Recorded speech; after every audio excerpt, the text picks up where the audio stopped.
Hello and well met. This is Laywin with the Fantasy Grounds Academy. Today I'm going to go back and look at some more things we can do with the map tiles. So yesterday, or the last time I did a live stream, I went ahead and did a basically just kind of like how you do your own line of sight, that sort of thing.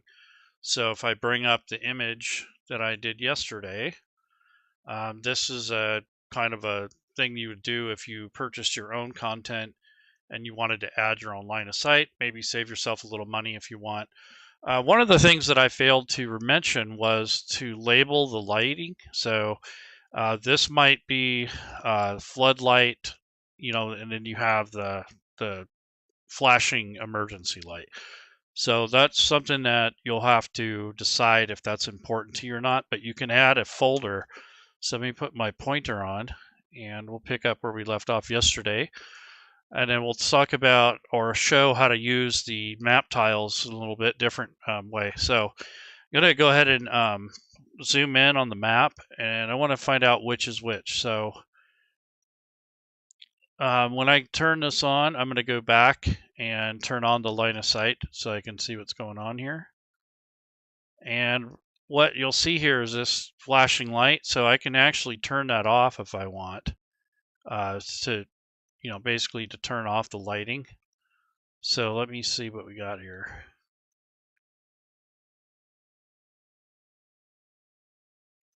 So there's GM only. Okay, so this top one is the flashing light. So I want to rename that.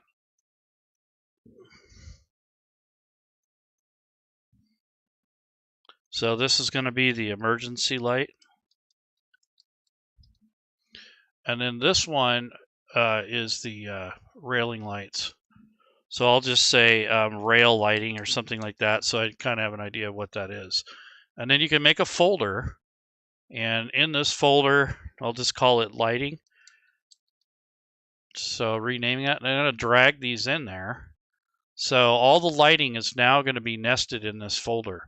So what that does is it helps keep the campaign organized in regards to your images over here on the right. If you start adding assets, it can really add up quickly, and you can have a whole big list here. So if the assets go together or they're part of the same thing, you can nest them in a folder, and you can expand it when you need to. And what's kind of neat about this is you can actually turn those off all at once if you want. So if you don't, if you want to surprise your players, maybe the power gets cut or something like that, you could do that. So that's just a kind of a preliminary thing I was doing yesterday to kind of show how to do your own line of sight. Just a quick recap, I went ahead and put all the lighting on here and used this opportunity yesterday to kind of go through that part of things. And if you want to, you can, keep continuing to work on your projects little at a time. You don't have to do it all at once. So it kind of depends on, what your needs are. But essentially, these yellow areas are the glass, and these other areas are for the walls and the doors and such. So I want to go back to the play mode. I'm going to turn off the player preview. That way you can actually see the image. So another thing you can do with these tiles is instead of having one map, you can actually put 3 or 4 of them together if you want. So I'm going to take this tile that I have here and perhaps line another one up with it. These are the images that I added to the campaign images. So there's different levels here, but I think you can also connect these. So this starts over here on this side, and it kind of ends up over here on the top. So this area here. So I might have to go in and edit the line of sight if I add another tile. But I'm going to bring up 1B and see what that looks like. Okay, so here's a preview image. So if this is going to work out, I could rotate this possibly and maybe put it in a different spot. But it looks like this one may or may not work. It doesn't have any. Maybe this is a door. No. So this doesn't continue exactly the way I thought it would. So this one is probably not a good candidate. It's probably underneath the other part of the vault. So that's the abandoned level. And then this is the vault entrance. So maybe it goes downstairs. Let's check out the atrium upper level here.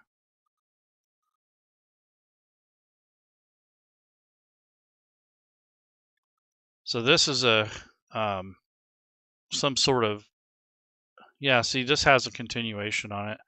So you might be able to connect it there, which could be a good thing.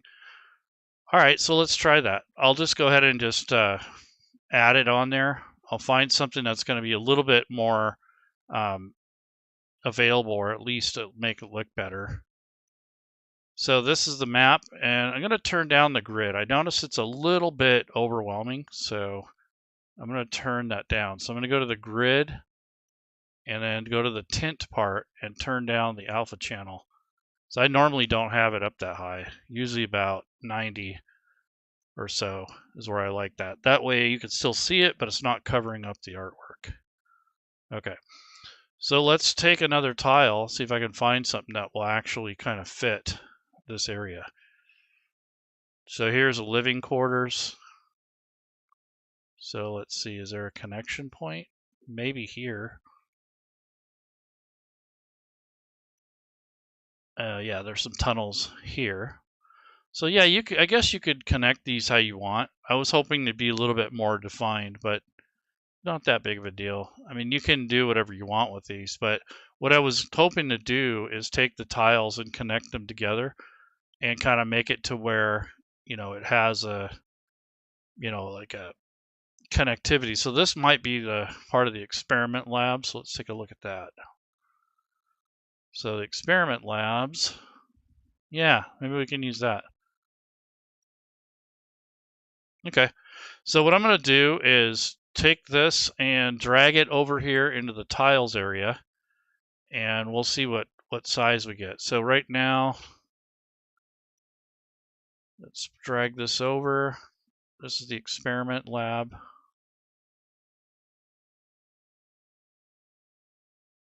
So I want to go to the assets, actually, and go to the campaign. And these are where I stored the map images from yesterday. So here's the lab experiment area. So what I think I'm going to do actually is create a different map just to play around with this. So I'm going to start with a blank image. Instead of using these here, the individual images, I'm going to start a blank. And then from there, I remember these were around 300 grid size, so I'm going to go ahead and set that now.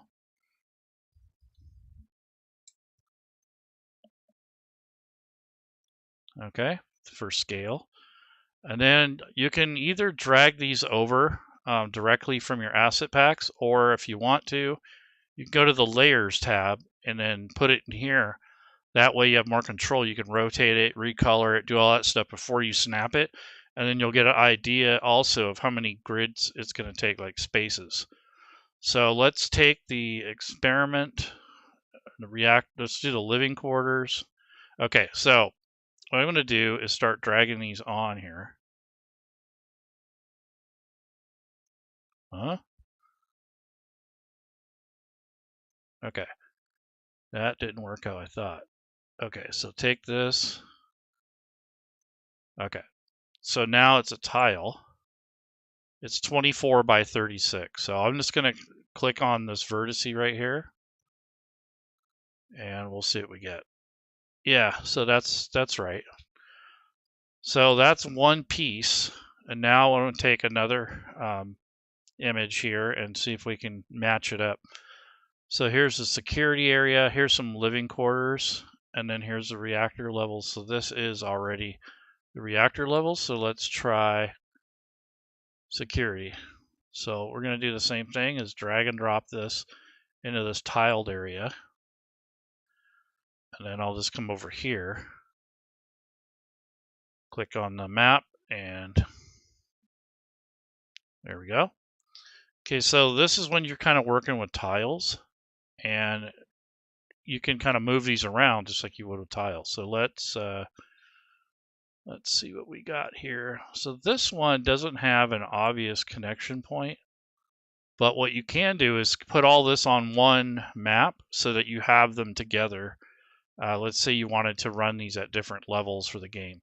So I'm going to go to the layer selection mode, and just kind of butt it up with this one. And if you have other assets, you might be able to connect these easier. Or there's extensions out there where you can warp from one map to another. That's the one-click Druid setup. There's a portals thing that you can use that might work with this. I don't know if I don't remember if it was just for D&D or not, but nonetheless, there's stuff out there that will get you closer. But normally what I would do is just take two separate maps and link them together. But if you wanted it all on one map, you could definitely do that. The only thing I don't care for on these tiles is that the perspective is only one direction.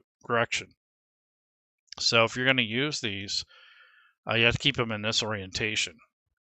So that's why I prefer like a flatter type image. Yeah, see, there's different things that you have to consider when you're using these more isometric views, because you kind of have to put them all in the same direction. But, you know, this is a minor thing. Let's see. So there's an atrium. There's an abandoned thing. So let's see what that looks like.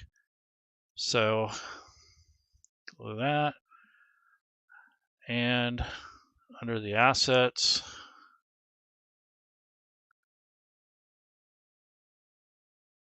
I wanted to go to the abandoned level and put that in as a tile. And what I'll do is I'll place it above or below one of these other ones. So let's do it down here. Okay, and then just move it into place. So if you didn't drag it perfectly, you can always put it in wherever you need it to go. There we go. Huh. Okay, so these weren't exactly designed to be modular, it looks like. However, I think with some creative tile work, you could probably do it, and it wouldn't take much. But nonetheless, you could put all the maps in one layer if you really wanted to, and that way you don't have to flip through several maps. The other thing I wanted to mention was that SmiteWorks has a catalog for assets. In this case, there's one called Forgotten Places. If you subscribe to the Fantasy Grounds subscription for their assets for map tools, you can get a bunch of different varieties of sets. A lot of them are fantasy, but there are some steampunk, there's some sci-fi, there's some modern. You know, it's not all fantasy, but most of it is. I'd say maybe 2/3 of it. But they do have other things. So if I go into the assets, and then I'm going to do a search for FG, and then I know the name of the pack. It's called Forgotten Places. So I'm going to go back to home. And when you do search for Fantasy Grounds assets, if you do FG space, and hit enter, that usually narrows it down to the Fantasy Grounds assets. And here's the abandoned places is what I was looking at. So I'm going to do FG space abandoned so I can kind of filter that out more. There we go. So this has 2 map packs, and there's brushes, decorations, autos and parts. There's tiles, there's brushes, more decorations, more auto stuff. So litter and debris, that's what I wanted. Okay, so obviously it's a bunch of junk that's laying around. So if you wanted to, you can place some of this stuff on the maps wherever you want to put it. So this is an area that's kind of damaged or ruined. So if you wanted to add like some more garbage or refuse in here, you could do that. So if I take these, here's some boxes that are empty. So I'll take this tile and drag it up here. And this takes a 3x3 area. So that's pretty big for this map. So I'm just going to do 1 by 1. And when I click here, it should place it into the square if I do it in the center. Yeah, so there we go. So you can do that, and then if you need to, you can go back and select it and move it where you want it to go. So maybe in this corner. And then you can even recolor it, or you can kind of fade it out a little bit, just a touch on the transparency so it's not so dark. And it kind of blends in with the background a little bit better. And then you can rotate it, so if you don't like the orientation of it, yeah, I kind of like the original better. But you can also flip the assets, do like a mirror image.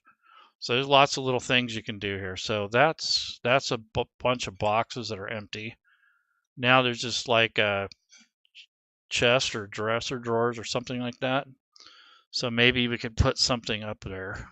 Let's see, this is looks like cans or something like that. So take these cans and put them on that shelf.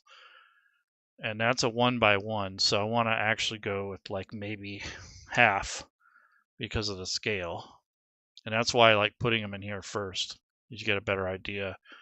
So there's a can. See, it kind of looks like it's floating around. So to get away from snap to grid, you can remove this, or you can hold down the control key and move it so it doesn't snap to grid on you.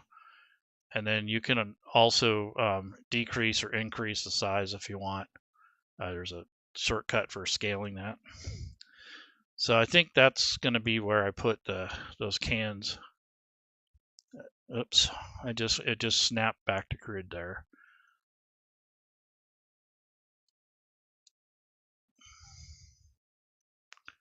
And then you can just keep messing with these assets until you fill up your areas with more content. So if you want it to look more interesting, or you want to add to what's already there, this is a good way to do that. I'm gonna take a look at the tiles and see if I can make any heads or tails of them. What's kind of neat is, like, let's just say, for instance, you wanted to make this connect somehow. You might be able to kind of fake it, put something in there that will work. We'll have to see. So I want to go back to abandoned places, go to tiles. And yeah, so there's some, looks like these are more like street level type things. So let's see if we can go back here. And okay, so this is tiles. Okay, so this is all cement. Here's some grading. That might work. So perhaps you can make some stairs and just place them in there, and then use that to kind of transition between the two. You do something like that, so it's not just you're stuck with this image. So maybe it's a secret door that goes from here to here. So I doubt there's too many secret doors in this rule set, but you never know. There's a divider here. So here's the grading. So I'll take this and drag and drop it up here. And this thing is only at 0.7. So I want to go with a 1, or at least maybe a 2 by 2. Let's see what that looks like. Yeah, so just put those in there. And then if you have any door assets, you can just layer that over the top. So that's kind of cool.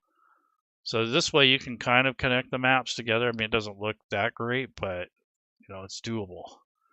And then you could, if you didn't like the way these are, because these are snapping to the grid. So if you didn't like that, you can always hold down make sure you're on the selection tool, and hold down the control key and kind of move this in place so where it kind of matches better.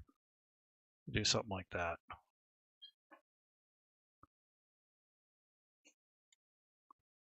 There we go. So you can do something like that. And then if you wanted to add door frames or something, you could probably find assets for that. But just a way that you can kind of get a little bit more mileage out of your investment is kind of what I'm getting at. It's really helpful if you have some sort of assets in case you need to blend or connect the maps together. So that's not a very clean way to do it, but it looks okay. I mean, it'll work in a pinch. And then, of course, you do your line of sight, you just include that in there.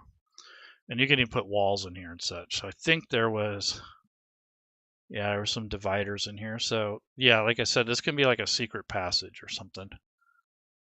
And there's brushes too. So let's go back to abandoned places. Let's take a look at their brushes. Oh yeah, so here's like the walls. You can do something like that.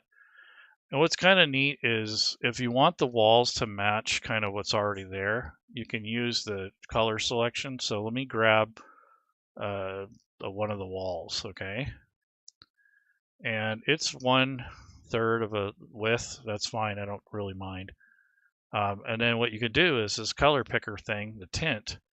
You can take this and kind of hover it around this color here, and now the wall will kind of take on some of the characteristics of the art that's around it. So let's see what we got here. So, yep. And then I wanted to hold down the control key, something like that.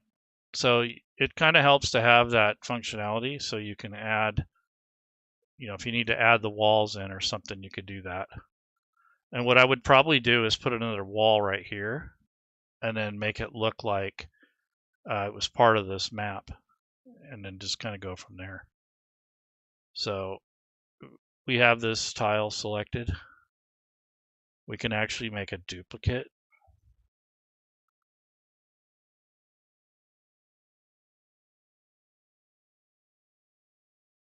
And then drag this over. And again, I'm going to hold the control key because it's not actually squared up. There we go. And I'll do that with this one too. Yeah, it's okay. I mean, it's not the best, but you can kind of do what you want, which is pretty cool. And what I liked is that we were able to kind of color it to kind of fit what's already there, which is pretty neat. Control Z or Control Y. So Control Y is to redo, Control Z to undo. So if you make a mistake or you actually go too far in one direction, you go to Control Y. And what you can do here is all this stuff that I just placed in here, I can put that in a folder. So I can call this hallway or something. I'll play a secret hall. So this is like a secret connecting passage.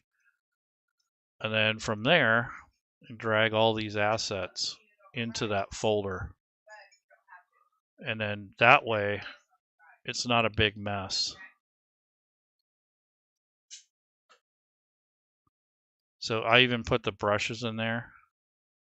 And then what I'm going to do with these is put them underneath. Oops, not that far.